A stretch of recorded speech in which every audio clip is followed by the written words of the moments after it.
Hello citizens and welcome back. This is our match reaction for Man City 1, Chelsea 0 in the FA Cup semi-final. Make sure to hit the like button, hit subscribe. Let's jump into it. So let's not beat around the bush. I think we got away with one there. I think Chelsea were the better team. Chelsea created so many half chances. Fortunately, their forwards are absolutely dire. And we took the chance that came our way late on in the game. And we get the 1-0 win to go through to the final in a few weeks against Coventry. Well, against Coventry, let's be honest. So look, how did the game pan out? And I said in the match preview that Pep would make a few changes. He did. Of course, we're not going to be, after 120 minutes against Real Madrid and penalties, he's not going to play the same team. And surprisingly, well, not surprisingly, he played Ortega in goal, but then he went with a back four of Ake, Walker, which made sense because of Chelsea's pace, and you could see how many balls they're trying to put over the top and how many times they're trying to counter tackles. But then he played Stones and Akanji in the middle, and I said in the preview, I'd go with them two as well and have them switch roles, one going forward at a time and then switching around and the other one staying back. But that never really happened. Instead, Akanji was the more one pressing into midfield and pushing forward to help Alvarez up top. And Stones was the one sitting back until he went off at halftime for Diaz. But look, I think this was a terrible game to watch. I mean, if you look at it as a neutral point of view, it's probably exciting. It was end-to-end stuff. But I also said in the preview, you can't play Chelsea at the wrong game, which is letting it be massively open, letting them find them pockets in midfield, and letting them just break on you time and time again. And that's what we did. We let it happen time and time again. And I have no doubt after the Real Madrid game the other day that we were absolutely knackered, that some of them players were leggy, because you could see it. We were tired. You could absolutely see it from players like Bernardo, Rodri, De Bruyne looked tired as well. Foden looked tired. So I have no doubt that the Real Madrid game took a lot out of them, but we still played Chelsea at their own game. And like I said, I think we got away with one there slightly. And watching our defence this season has been horrific. The number of chances we give away, or the number of half chances through the breaks that we give away, is incredible. Fortunately, Walker this time was there for a few of those, because it could have been much worse. But the counter-attacks they did give on us, they did cause us a few problems defensively, and we owe a lot to their poor finishing.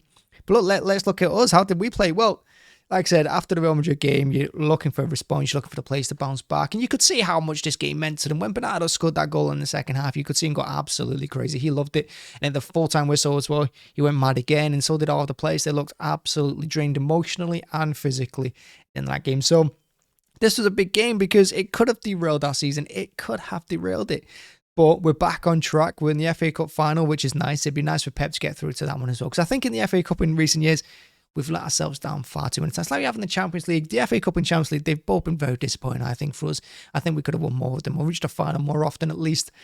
So this is another opportunity to get another trophy on the board. And, with the Premier League yet undecided, it might be the only chance we get for a trophy as well. So big game for us. Puts the place back on track, and like I said, you could see how much it meant to them as well. And I think it means a lot to the club too, because we have been getting a lot of stick over the last few days about this double treble. It's unbelievable that people are celebrating the fact we haven't won a double treble, which should never be a thing in the first place. That just goes to show how well these players are doing and how far we've come as well. And look, I'll be the first person to be negative. I'll be the first person to slag off this team, because defensively, we've been shambolic this season. We have been painful to watch defensively. But we are grinding out results. We are doing it. And we might not be as slick as last season, with all the personnel changes and the couple of injuries that we've had. But we are grinding our results, and we're still there at the top of the league. And to reach another cup final is massive. And getting beaten in the Champions League by Real Madrid isn't the end all, because they're probably going to go and win it now. They should do anyway. So look, it has been a good season for us. Even if it ends at this point, I still think it's been a pretty decent season considering how we've played, and because we've not been at our best, let's be honest. We can't say we've been at our best, because again, I can't remember a time we actually played well for a full 90 minutes. Can't remember one.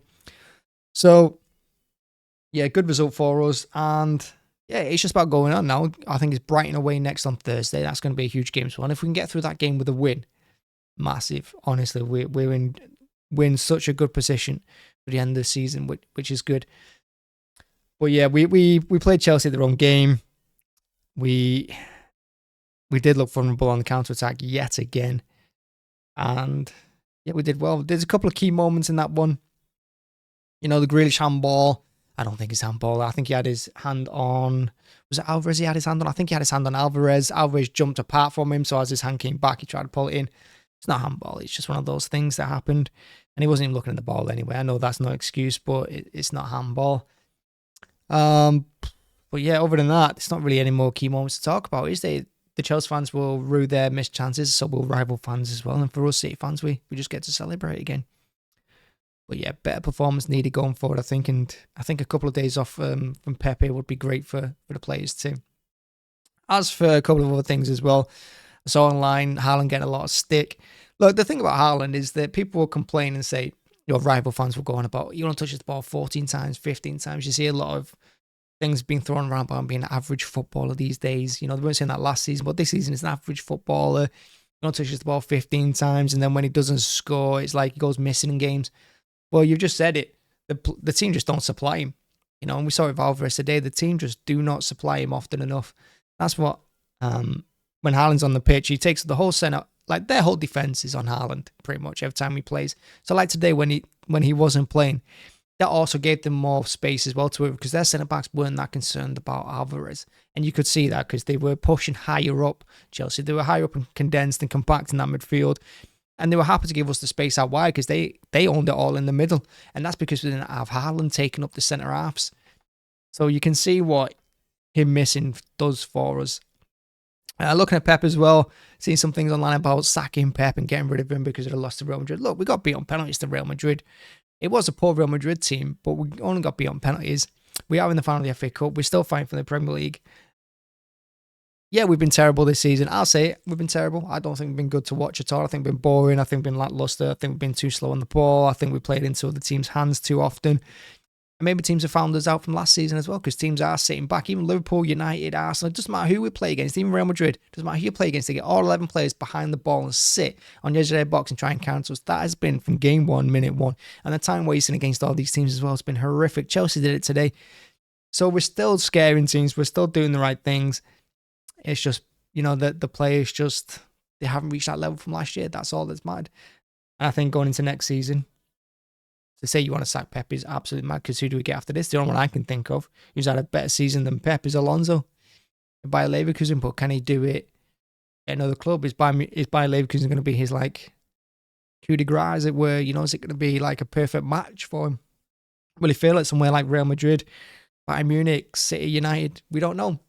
We'll find out. But I don't know who we get after Pep. So yeah, sacking Pep is madness. Don't do it. Thanks for watching. Thanks for checking us out. Thanks.